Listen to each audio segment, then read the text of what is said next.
Buenas noches, mi nombre es Cirilo Bermúdez. El día de hoy vamos a deducir la ecuación de esfuerzos cortantes en vigas. Normalmente esta ecuación se ve en la materia de resistencia a materiales 2 de la Escuela de Ingeniería Civil. Bueno, vamos a continuar por ahí, pero antes vamos a poner un cursor por si hay la necesidad de marcar algo aquí. ¿Sale? Bueno, continuamos. Primero que nada vamos a ver algunas hipótesis básicas. Lo primero que vamos a ver es el concepto de esfuerzo y las ecuaciones de esfuerzos normales por flexión en vigas. Primero que nada, sabemos que un esfuerzo no es más que una carga entre un área. Por lo tanto, una carga no es más que un esfuerzo por un área. Y esta ecuación ya la conocemos. Nosotros sabemos que un esfuerzo normal producido por flexión no es más que el momento flexionante, donde lo estemos analizando en la sección, por la distancia del eje neutro hacia arriba o hacia abajo de mi eje neutro, precisamente entre el momento de inercia.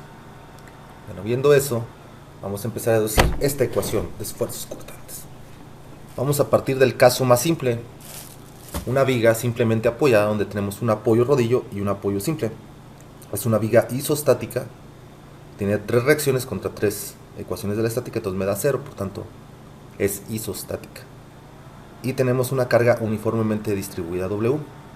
Nosotros sabemos que si trazamos o si realizamos el diagrama de momentos flexionantes de esta viga, me va a dar algo parecido a este diagrama amarillo que tengo en este lado, donde sabemos que el momento máximo se presenta al centro del claro y tiene una intensidad de W por L al cuadrado sobre 8. Entonces, partiendo de eso, continuamos. También esta deducción se va a hacer para una viga prismática, donde vamos a tener un ancho B y una altura H, una viga rectangular. Bueno, continuamos. Para este caso, para empezar a deducir la fórmula, yo voy a hacer una sección A que me corte mi viga a todo lo largo de ella misma y del diagrama de momentos. E inmediatamente después voy a colocar o voy a realizar otra sección que me corte mi viga y mi diagrama de momentos. Esa separación entre esas dos secciones lo voy a llamar yo diferencial de X. Entonces, por consiguiente, yo en este punto, donde se intersecta esa sección con el diagrama de momentos, obtengo mi momento en A. Y por aquí, muchachos, voy a tener mi momento en B. Entonces, hay una diferencia entre el momento en A y el momento en B en vertical, que yo le voy a llamar diferencial de momento. Bueno, partiendo de ahí, es lógico ver, por sentido común y gráficamente, que el momento en B debe de ser mayor que el momento en A. Y también podemos decir que el momento en A, este momento en A, más esta diferencial de momento, me va a dar el momento en B. Bueno, vamos a partir esta sección, me voy a traer un pedazo de viga,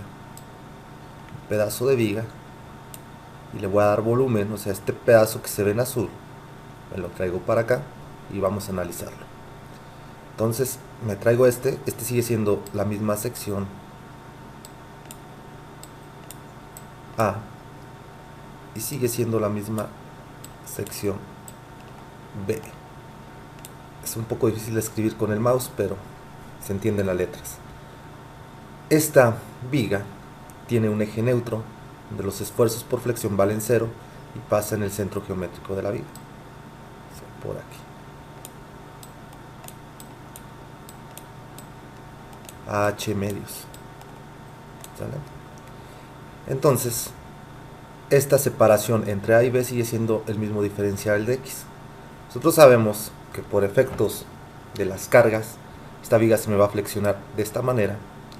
Por tanto, en las fibras superiores lo que voy a tener son esfuerzos de compresión y en la fibra inferior voy a tener esfuerzos de tensión. Son los que aparecen aquí. A partir del eje neutro, arriba esto rojo que aparece son esfuerzos por compresión y aquí son esfuerzos por tensión, porque aquí las fibras en la parte de abajo se jalan, en la parte de arriba se comprimen. Bueno, continuamos. Dicho eso, tenemos que aquí vamos a tener unos esfuerzos en B y acá vamos a tener unos esfuerzos en A. Vamos a hacer una pequeña diferencial o otra pequeña sección dentro de esta misma y la vamos a dibujar en gris y la vamos a analizar posteriormente. Como habíamos dicho anteriormente con respecto a momentos, también es lógico con respecto a esfuerzos que los esfuerzos que se producen en B deben de ser mayores que los esfuerzos que se producen en A. Entonces continuamos. Me traigo esta parte gris aislada y yo sé que estos esfuerzos en A me van a generar fuerzas en A. O sea, ese esfuerzo que viene siendo un esfuerzo por un área de la sección transversal me va a dar una fuerza en A, igual ese esfuerzo en B multiplicado por un área que me va a dar una fuerza en B. Sigue siendo la misma diferencial de X, este sigue siendo la misma sección A, este sigue siendo la misma sección B, no estamos cambiando nada. Ahora viéndolo desde el punto de vista de fuerzas, ya lo vimos desde el punto de vista de momentos, lo vimos desde el punto de vista de esfuerzos, desde el punto de vista de fuerzas también. Las fuerzas en B deben de ser mayores que las fuerzas que existen en A. Para que este segmento gris se encuentre en equilibrio, se deben de desarrollar fuerzas internas, que les vamos a llamar F sub índice I, las cuales generan un esfuerzo cortante tau. Bueno, dicho eso, entonces estas fuerzas internas que deben de existir aquí, le vamos a llamar unas fuerzas tangenciales. Esas fuerzas normalmente deben de venir en este sentido, para que equilibre en esa dirección todas las fuerzas. Entonces aquí vamos a tener unas fuerzas tangenciales. Viéndolo un poquito más, me voy a traer este volumen en gris y lo voy a plasmar de esta manera, para que quede más representado esto que estamos diciendo acá arriba. Entonces yo aquí tengo mis fuerzas producidas en el punto A. Acuérdense que este sigue siendo la sección A. Esta sigue siendo la sección B. De este otro lado tengo mis fuerzas en B. Y para que haya un equilibrio, en lo que les comentaba hace rato, necesito que haya unas fuerzas subíndice I, que van a ser unas fuerzas tangenciales. La distancia va a seguir la misma que estamos analizando, una diferencial de X. Esta sección en el plano de la computadora o del monitor es el ancho B, y por tanto esta cosa tiene una diferencial de área. Entonces si yo analizo sumatoria de fuerzas en X en esta dirección, yo puedo llegar a la siguiente conclusión. ¿Cuántas fuerzas tengo? Tengo esta y tengo esta en mi sistema. Y todas están sobre ese mismo eje. Entonces tengo que las fuerzas en A más mis fuerzas tangenciales menos mis fuerzas en B deben de ser 0. Bueno, vamos a continuar a la siguiente diapositiva. Y me voy a llevar esta misma ecuación para allá adelante. Entonces vamos a ver, me traigo esa misma ecuación. Y también voy a traer el dibujito que teníamos para estarlo analizando. Tengo el bloque gris, que es el que estamos analizando, las fuerzas en A, las fuerzas en B, las fuerzas internas o tangenciales o cortantes que vamos a tener, y la diferencial de X. El ancho B y una diferencial de área. Entonces, fíjense, esta parte de fuerzas, estas fuerzas en A, yo las puedo escribir de la siguiente manera: como una integral a todo lo largo del área de un esfuerzo por una diferencial de área. Nosotros sabíamos que una fuerza es igual a un esfuerzo por un área. Entonces, precisamente esto es lo que me estoy trayendo yo aquí, ¿sale? Entonces esto es exactamente lo mismo, es compatible esto con esto otro. Más ahora, este otro, que es las fuerzas internas, no es más que la integral a todo lo largo del área de todas esas fuerzas, que no es más que un esfuerzo cortante por una diferencial de área. Menos ahora esta parte, que es la integral a todo lo largo del área de los esfuerzos en B multiplicados por una diferencial de área, ¿sale? Y esto es igual a 0. Aquí aventé una rayita. Entonces continuamos. Nosotros también sabemos, muchachos, que un esfuerzo en A es lo que venía en la otra diapositiva, los esfuerzos normales por flexión no es más que un momento por una y entre una inercia. Entonces exactamente esto mismo me lo estoy trayendo a esta parte. Entonces aquí son esfuerzos producidos por flexión multiplicados por diferencial de área, más ahora que ya hago la integral. Entonces si integro a todo lo largo del área, esas fuerzas no es más que una fuerza cortante por el ancho B y por diferencial de X. Ese ancho B por diferencial de X, ¿qué es lo que me da? Me da un área. Y el área es el área donde está actuando esta fuerza tangencial. Está actuando sobre toda esta cara inferior de mi bloque gris. Entonces es esto lo que aparece, ¿sale? Menos la integral. Ahora, esta parte, pues sabemos que los esfuerzos en B son los esfuerzos producidos por flexión, que es esta misma ecuación. Pues es exactamente esto mismo, ¿sale? Continuamos. Esta ecuación yo la puedo escribir de la siguiente manera. O sea, si ven, este término es semejante a este término, de hecho es igual a este término es igual a este término, y fíjense, este término cambia un poquito. Este término lo estoy poniendo de la siguiente manera. Nosotros habíamos dicho anteriormente que el momento en B no era más que el momento en A más un incremento de momento. Continuamos. Entonces, si yo separo esta integral, me quedaría de la siguiente manera. Este término es exactamente igual que este término es exactamente igual que este término.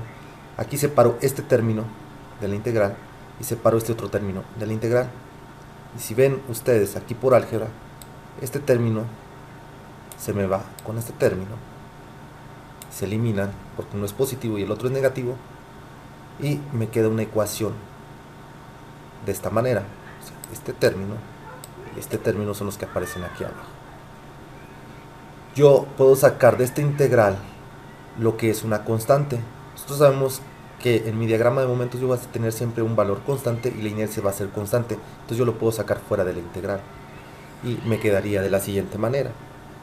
No estoy alterando la ecuación. Y otra cosa importante, muchachos, ustedes deben de saber qué significa este término. De sus clases de resistencia de materiales 1 o de estática, ustedes deben de saber que este es un momento estático o de primer orden, que normalmente lo denotamos, o se denota en la bibliografía como Q. No es más que un área por un brazo. Bueno, diciendo eso, esta ecuación la puedo escribir de la siguiente manera. Y esta ecuación, aquí, todo lo que es esta integral, es lo que viene siendo el momento estático o de primer orden, que le llamamos Q. Te lo vamos a explicar más adelante. Entonces yo de esta ecuación lo que despejo son el esfuerzo cortante. El esfuerzo cortante me quedaría de esta manera. Mañosamente yo lo hice de esta manera. ¿Por qué? Porque ustedes ya deben de conocer también qué significa esto, muchachos. La derivada de un momento con respecto de X, ¿qué significa? Es el momento de o los esfuerzos producidos por cortante. O sea, si yo derivo el momento que obtengo el cortante, ¿qué pasa si yo integro el cortante? Obtengo el momento, ¿sale? Eso ya lo debemos saber. Entonces, por tanto, esta ecuación queda de la siguiente manera, donde los esfuerzos cortantes es igual al esfuerzo cortante por el momento estático de primer orden entre la inercia por el ancho B. Que también lo puedo, esta ecuación es semejante a esta otra misma, ya manejando ejes de referencia. Si yo manejo mis ejes de referencia, que es el eje de las X, el eje de las Y y el eje de las Z, yo obtengo una ecuación en función a esos ejes. Y estas dos ecuaciones, muchachos, son las que se conocen como ecuación de esfuerzos cortantes para vigas. Y aquí nada más lo único que vamos a definir son lo que significa cada término y las unidades que debe de tener cada término. Nosotros sabemos que tau es un esfuerzo cortante y normalmente un esfuerzo no es más que una fuerza entre una longitud al cuadrado. Lo más común ver es que sea kilogramos centímetro cuadrado. By de este término de la ecuación no es más que el esfuerzo cortante producido por las cargas externas. Normalmente está en unidades de fuerza. Bueno, no normalmente siempre está en unidades de fuerza y la unidad común es el kilogramo. El otro QZ que aparece este término no es más que el primer momento de área, que es una longitud al cubo.